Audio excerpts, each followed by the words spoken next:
Hello friends, once again welcome back to my channel.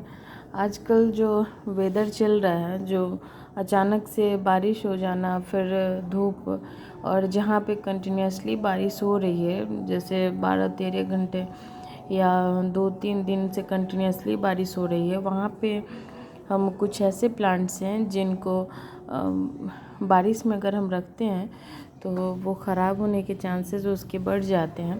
और वहीं पे कुछ ऐसे प्लांट हैं जो जिनके लिए ये बारिश कंटिन्यूसली बारिश भी इनके लिए काफ़ी फ़ायदेमंद साबित हो सकती है। तो जैसे हमारा ये प्लांट आप देखेंगे कि ये हल्की सी बारिश पड़ने पे ये ऐसे झुक से गए हैं, और ये अगर इन्हें हम केयर ना करें तो यहाँ से ये टूट जाएंगे।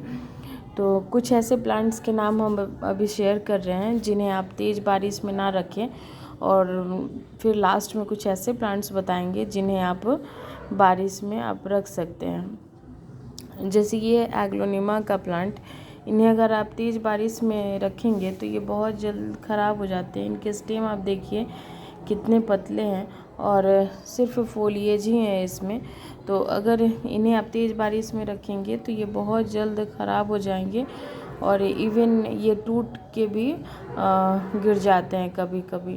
तो अगर इस टाइप के अगर आपके प्लांट्स बड़े हो चुके हैं तो इन्हें आप कटिंग से यहाँ से इनकी इस तरीके की कटिंग लीजिए, और इन्हें आप नए प्लांट्स बना लीजिए। जैसे इनकी आज हम नए प्लांट्स इनकी बनाएंगे आज। और सेकंड प्लांट की लिस्ट में ये हमारा आता है जेड प्लांट। ये इनकी जो तने देख रहे हैं, इनमें ये पानी होल्ड करके रखते हैं, और अगर इन्हें हम तेज़ बारिश में छोड़ दें तो क्या होता है कि ये तेज़ बारिश की वजह से इनकी लिप्स या तो पीली पड़ने लगती हैं या इनके स्टेम गलने लगते हैं। अगर ये सभी स्वस्थ हो भी तो इनकी जड़ें यहाँ से गलने शुरू हो जाएंगे, और लास्ट में ये प्लांट हमारे ख़राब हो जाते हैं। थर्ड प्लांट, अगर आपके पास किसी भी तरह के सर्कुलेंट्स हो तो उन्हें आप तेज़ बारिश में ना रखें, क्योंकि सर्कुलेंट्स भी ये तेज़ बारिश को सहन नहीं कर पाते। और इनकी भी लीफ देखिए आप कितने ठीक हैं, और इनमें यह ऑलरेडी पानी और मॉइस्चर को अब्जॉर्ब करके रखते हैं। और इन्हें अगर हम तेज़ पानी में रखें और फिर से अचानक से कहीं धूप पड़ जाए तो इन्हें एक दिन भी नहीं लगता और ये प्लांट हमारे ख़राब हो जाते हैं। और ये सारे प्लांट ऐसे हैं जो 200 से 300 तक के आते हैं। तो इन सारे और सर्कुलेंट्स में आपके बहुत सारी वैरायटीज़ हैं सर्कुलेंट्स की, जो जिन्हें आप इस टाइम पे इस तरीके के वेदर अगर आपके साइड है तो आप इन्हें आप बचा कर रखिए। नेक्स्ट प्लांट है स्पाइडर प्लांट। अगर इन्हें भी आप अगर तेज़ पानी में बारिश में रखते हैं तो इस तरीके से आपको मुरझाए हुए दिखेंगे, और ये ख़राब होने में वक्त नहीं लेते हैं। और ये प्लांट हमारे ख़राब हो चुके हैं।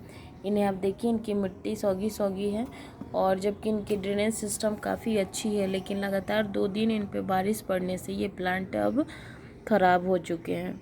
तो अगर आपके पास स्पाइडर प्लांट है तो आप उसे आप शेड प्रोवाइड कराएं या बड़े बड़े पेड़ के नीचे उन्हें आप रख दें।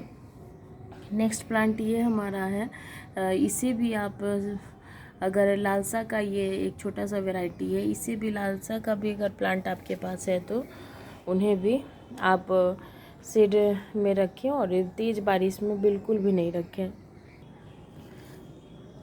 नेक्स्ट प्लांट है जो विंटर का बहुत ही खूबसूरत प्लांट है, और जैसे ये रोजेज़ हैं, और ये हाइब्रिड रोजेज़ हैं।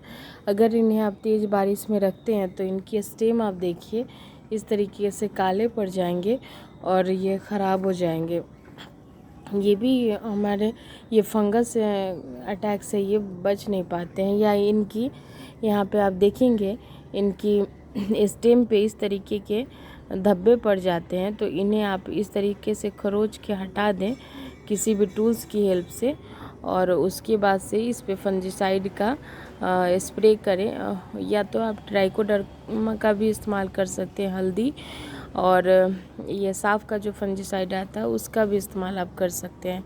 और इनकी इस तरीके से अगर ब्रांचेज हो गई हैं तो इन्हें या तो आप तोड़ के हटा दें या इन्हें आप इस तरीके से कट करके हटा दें, नहीं तो धीरे धीरे ये सारे ब्रांचेस ख़राब कर देंगे और ये आपका प्लांट विंटर तक नहीं बच पाएगा। अगर विंटर तक ये प्लांट बच गए तो फिर उस टाइम पे ये बहुत ही अच्छी फ्लावरिंग करते हैं और ये 3 से 4 महीने तक इसमें कंटिन्यूसली फ्लावरिंग होती रहती है और उस टाइम पे इसमें बड़े बड़े साइजेस में फूल आते हैं।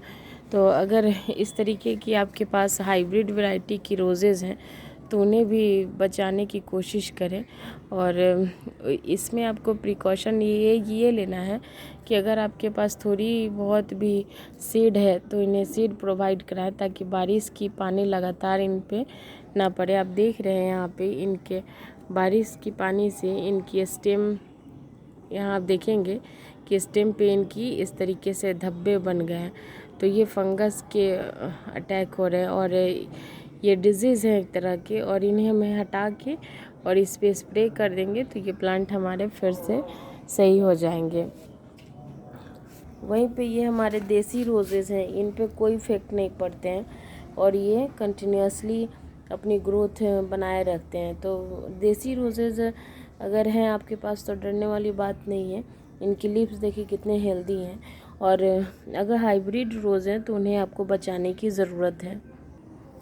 इस टाइम पे आप देसी या हाइब्रिड क्लांचो को भी आप शेड में रखें। जैसे ये हमारा थोड़ा सा यहाँ पे स्पेस है और हमने इसे यहाँ पे प्रोवाइड कराया है शेड। कल ही हमने इन सब की अरेंजमेंट की है कंटिन्यूसली हो रही बारिश की वजह से। तो ये देखिए कितने अच्छे इनमें ग्रोथ हो रही है। अगर इन्हें हम बारिश में रख देंगे तो इनकी जड़ें ख़राब हो जाएंगी और ये सारे के सारे प्लांट ख़राब हो जाएंगे हमारे। और ये विंटर में ये भी बहुत ही अच्छी तरीके से फ्लावरिंग करते हैं। तो विंटर में इन सब प्लांट से अगर फ्लावरिंग लेना चाहते हैं तो इन्हें इस टाइम पे केयर करने की बहुत ज़रूरत है। वहीं पे ये स्पाइडर प्लांट आप देखिए कि शेड में रखे हुए हैं तो इनकी ग्रोथ कितनी अच्छी हो रही है। और इसे भी हमने कल परसों ही इसे शेड प्रोवाइड कराया है क्योंकि ये भी बारिश और तेज़ धूप की वजह से ये भी ख़राब हो रहे थे।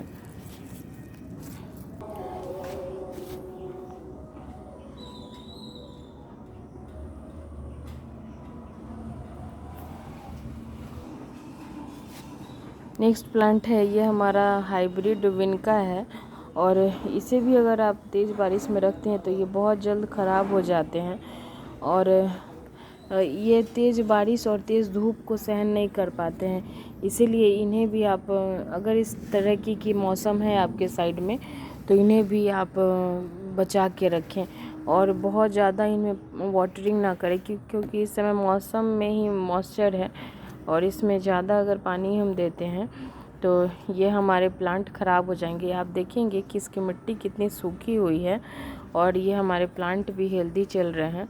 और इनमें हमने पिंचिंग कर दी थी, इसके कारण आपको इसमें फूल दिखाई नहीं दे रहे होंगे और यहाँ से नई नई ग्रोथ शुरू हुई है और यहाँ से ये प्लांट हमारे घने बनते जा रहे हैं। क्योंकि एक टाइम जब तेज़ धूप थी उस टाइम पे ये प्लांट हमारे पूरे के पूरे आप देखेंगे कि ख़राब हो चुके थे। मात्र छोटी सी एक स्टेम बची थी, उससे ये प्लांट को हमने बचा के रखा है।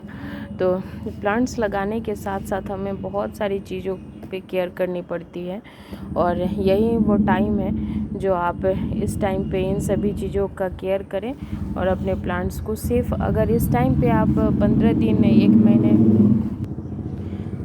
अगर इस वक्त अभी अपने प्लांट्स को आप बचाने में कामयाब हो जा रहे हैं तो ये आपको अगले साल तक ये इसमें कोई प्रॉब्लम नहीं होगी और ये आसानी से चलते रहेंगे। नेक्स्ट प्लांट हमारा डेफनबेचिया का प्लांट है और इसे भी अगर इनकी आप स्टेम देखें कि कितनी मोटी है और ये भी मॉइस्चर को होल्ड करके रखते हैं और अगर इनमें भी अगर तेज़ बारिश पड़ती है तो ये भी प्लांट हमारे ख़राब हो जाते हैं। ये पत्तियां इनकी पीली पड़ने लगती हैं और फिर ये ऊपर से पूरे के पूरे ये गल जाते हैं और ख़राब हो जाते हैं। इनमें भी देखें कि हमने ज़्यादा वाटरिंग नहीं की है और इनकी भी मिट्टी आप देखिए कि सिर्फ मॉइस्चर मेंटेन हमने किया हुआ है क्योंकि इस टाइम पे मौसम में मॉइस्चर है, तो हमने प्लांट्स में बहुत ही कम पानी देने की कोशिश की। यहाँ पे आप देखें कि बिल्कुल ही मिट्टी ड्राई है, फिर भी ये प्लांट्स कितने हरे भरे और खूबसूरत दिख रहे हैं। और एक ऐसे प्लांट हैं जो हमने एक प्लांट से यहाँ पे ढेरों प्लांट बनाए हुए थे कटिंग से। इस टाइम पे अगर आपके पास अगर इस तरीके की मोटी स्टेम वाली आपके प्लांट हैं तो आप इन्हें ढेरों प्लांट बना सकते हैं। यहाँ पे आप देखेंगे कि यहाँ से इसकी नोड एरिया है और यहाँ से आप इतने इतने इंच ही अगर आप कट करके इन्हें लगाते हैं तो ये आसानी से आपको इतने ही इसके स्टेम में आपको 4 से 5 प्लांट बन जाएंगे। जितने नोड एरिया है उतने प्लांट इसमें बनेंगे। और ये हमारा 2 साल पुराना प्लांट है और ये कितना हेल्दी और मैच्योर प्लांट है। अगर इनसे चाहें हम तो अभी बहुत सारे प्लांट्स बना सकते हैं, लेकिन आप यहाँ देख रहे हैं कि मेरे पास ऑलरेडी इतने सारे प्लांट्स हैं, तो अभी फिर गमलों की कमी पड़ जाएगी, इसलिए इसे अभी हम प्रोपोगेट नहीं करेंगे। नेक्स्ट प्लांट, अगर आपके पास रियो का या बोट लिली का प्लांट है तो इसे भी आप पानी से बचाएं, क्योंकि यहाँ देखेंगे कि इसमें भी तेज़ बारिश की वजह से इनकी नीचे की जितनी लीव्स हैं वो गल गई हैं और ये भी प्लांट ख़राब होने की कगार पे आ गया था। लेकिन टाइम पे हमने इसे शेड प्रोवाइड कराया है। और यहाँ शेड का मतलब यहाँ आप देखेंगे कि ऊपर में छज्जी है और नीचे में ये प्लांट लगे हुए हैं, तो डायरेक्ट इस पे बारिश की पानी नहीं पड़ती है, थोड़ी बहुत पानी पड़ती है जिससे इनका काम चल जाता है। और एस्पेरेगस फर्न को भी आप बचाएं, क्योंकि इनके रूट्स आप देखिए, इनके रूट्स भी काफ़ी नाजुक होते हैं और अगर इनमें भी तेज़ बारिश अगर पड़ती है तो ये भी ख़राब हो जाते हैं।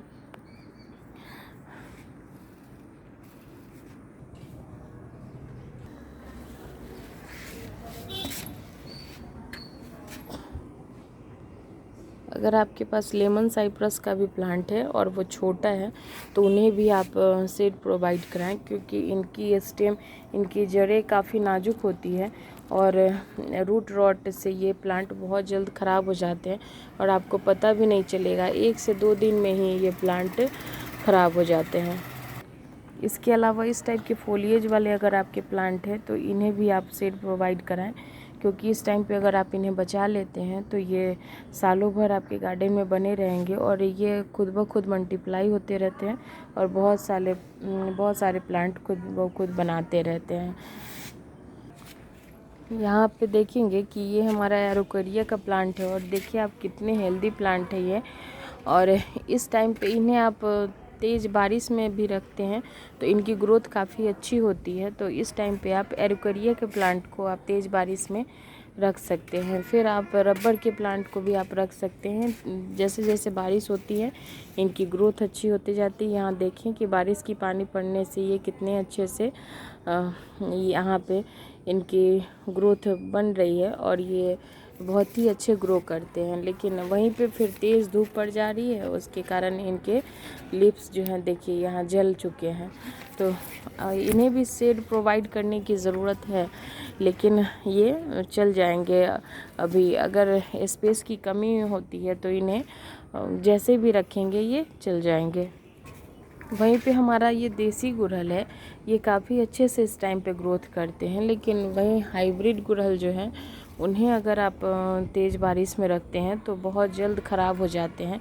और हम अभी दिखाएंगे कि एक हमारा ऑरेंज कलर का गुड़हल का प्लांट था, वो तेज़ बारिश की वजह से ख़राब हो चुका है। यहाँ आप देखेंगे कि तेज़ बारिश की वजह से इनके स्टेम किस तरीके को हो गए हैं और एक दिन बारिश और एक दिन धूप की वजह से इनके स्टेम इस तरीके के हो गए। इन्हें शेड हमने प्रोवाइड कराया है, अगर ये रिकवर हो गए तो इसमें बहुत ही अच्छी फ्लावरिंग होती है। ऑरेंज कलर की बड़े बड़े फ्लावर्स इसमें आते हैं। हमारा एडेनियम का प्लांट भी इसी कैटेगरी में आता है, ये भी सर्कुलेंट फैमिली से ही है। अगर इस पर भी तेज़ बारिश पड़ेगी तो ये भी प्लांट ख़राब हो जाते हैं। तो अगर आपके पास एडेनियम के प्लांट है और वो छोटे हैं तो जितने छोटे प्लांट होते हैं उनकी रूट्स भी बहुत ज़्यादा डेवलप नहीं रहती हैं, तो ऐसे प्लांट्स को भी आप थोड़ी सी शेड प्रोवाइड कराएं। यहाँ आप देखेंगे कि यहाँ एल्बेस्टर के टुकड़े हैं, जिसके कारण तेज़ बारिश हुई है लेकिन इस पे बारिश की बूंद तक नहीं पड़ी है। इसकी वजह से यहाँ हल्की सी शेड है और हमने इसके जस्ट नीचे इसे रखा है। क्यों इतनी तेज़ बारिश में भी हमारे प्लांट्स पे पानी नहीं पड़ी है, क्योंकि उसे थोड़ी सी हमने शेड प्रोवाइड कराई थी। प्लांट्स लगाने के साथ साथ हमें कुछ छोटी छोटी बातों का अगर हम ध्यान देते हैं तो ये हमारे लिए काफ़ी अच्छा होता है और हमारी मेहनत बेकार नहीं जाती है। और इसमें आपको एलोवेरा का भी प्लांट आता है, आप देखेंगे यहाँ बारिश की पानी पड़ने से इनकी देखिए स्टेम किस कलर की हो गई हैं और मिट्टी भी गीली गीली है, तो इन्हें भी आप तेज़ बारिश से बचाइए। यहाँ आप देखिए कि इस तरीके से आप देखेंगे कि एलोवेरा का प्लांट ख़राब हो चुका है ये। तो अगर बहुत ज़्यादा प्लांट है तो 1-2 ख़राब हो जाए तो तकलीफ़ नहीं होती है, लेकिन हमारे पास अगर 1 ही 2 प्लांट है वो ख़राब हो जाते हैं तो बहुत तकलीफ़ होती है। इनकी स्टेम आप देखिए कि ये किस तरीके से ये गल चुके हैं मात्र 1-2 दिन की बारिश में। तो इन्हें भी हमें सीड प्रोवाइड करानी है, नहीं तो ये धीरे धीरे सारे प्लांट्स को ख़राब कर देंगे और हमारे पास बचेगा भी नहीं। वहीं पे ये जितने भी हाइब्रिड कनेर हैं, इन्हें अगर आप तेज़ बारिश में भी रखते हैं तो ये आसानी से चलते रहते हैं और इन्हें कोई प्रॉब्लम नहीं होती है। तेज़ धूप हो या बारिश हो, ये हीट टॉलरेंट भी हैं और बारिश को भी ये झेल लेते हैं। तो इस तरीके के प्लांट्स को आप रख सकते हैं खुले में। इन्हें बहुत ज़्यादा केयर हमें करने की ज़रूरत नहीं होती और इनके फूल देखिए जैसे जैसे बारिश होती है वैसे इनकी फ्लावरिंग भी काफ़ी अच्छी होती जाती है। तो इस प्लांट के लिए हमें कोई टेंशन नहीं है, ये जैसे भी रहते हैं अच्छे से चलते रहते हैं और इनमें आप देखेंगे कि कितनी सारी कलियां बन रही हैं और कंटिन्यूसली इसमें फ्लावरिंग भी होते रहती है और कलियां भी बनते रहती हैं। वहीं पे ये चंपा के प्लांट है, तो ये भी ठीक है, लेकिन इन्हें अगर ड्रेनेज सिस्टम अच्छा देते हैं तो ये प्लांट चल जाते हैं। तेज़ बारिश में भी इन पे कोई असर नहीं पड़ता है। ये भी बहुत ही अच्छे प्लांट हैं और इनमें भी तेज़ बारिश का बहुत ज़्यादा इफ़ेक्ट नहीं पड़ता है, तो ऐसे प्लांट को आप रख सकते हैं बाहर में। वहीं पे बारिश का पानी इन सारे वेजिटेबल्स के लिए काफ़ी अच्छे साबित होते हैं। इनकी रौनक देखिए कितनी अच्छी बढ़ गई है और ये अच्छी फ्रूटिंग भी करने लगेंगे अब। तो इस टाइम पे इन सब के लिए ये अच्छा सीज़न है। आप देखिए करेले के छोटे से हमने प्लांट्स लगाए थे और जैसे ही 1-2 दिन की बारिश पड़ी है तो ये काफ़ी अच्छे से ग्रो कर रहे हैं। तो यही है कि कुछ अच्छाई के साथ कुछ बुराई भी होता है। वही चीज़ हमारे वेदर में भी है कि कुछ प्लांट के लिए काफ़ी अच्छे हैं और कुछ प्लांट के लिए हमें थोड़ा सा इनसे बचा के रखना पड़ता है। थोड़ी सी अगर हम इस समय केयर कर ले तो ये काफ़ी आसानी से हमारे गार्डन में सालों भर बने रहेंगे। अगर हम लापरवाही इस समय कर देंगे तो फिर ये प्लांट हमारे गार्डन से चले जाएंगे और फिर हमारे पास अफसोस बच जाएगा। तो इस टाइप से आप गार्डनिंग करते करते इन सारी छोटी छोटी चीज़ों का आप ख्याल रखिए। और जैसे यहाँ पे है इनकी वाइन इस तरीके से इधर उधर जा रही हैं, तो इन्हें सपोर्ट हम दे रहे हैं और ताकि ये अच्छे से ग्रो करें। इस तरीके की जितनी सर्कुलेंट्स हैं आप इसे आप अंदर ही रखें, नहीं तो ये ख़राब, ये भी इस टाइप के भी प्लांट्स तेज़ बारिश को नहीं सह पाते हैं। और यहाँ पे हमारे जितने भी सर्कुलेंट्स हैं तो हमने इसे शेड प्रोवाइड करा दिया है। और वहीं पे ये वाइन वैरायटी के स्वीट पोटैटो वाइन है, इनमें जितनी तेज़ पानी पड़ेगी ये बहुत ही अच्छे से ग्रो करेंगे। तो इन सारी बातों का ख्याल रख के अभी अपने प्लांट्स की केयर करें। अगर आप इन सब की केयर कर लेते हैं तो आपके गार्डन में ये हमेशा हरे भरे बने रहेंगे। अगर हमारी वीडियोस आपको पसंद आती हो तो इस चैनल को लाइक शेयर एंड सब्सक्राइब कीजिएगा। Thanks for watching.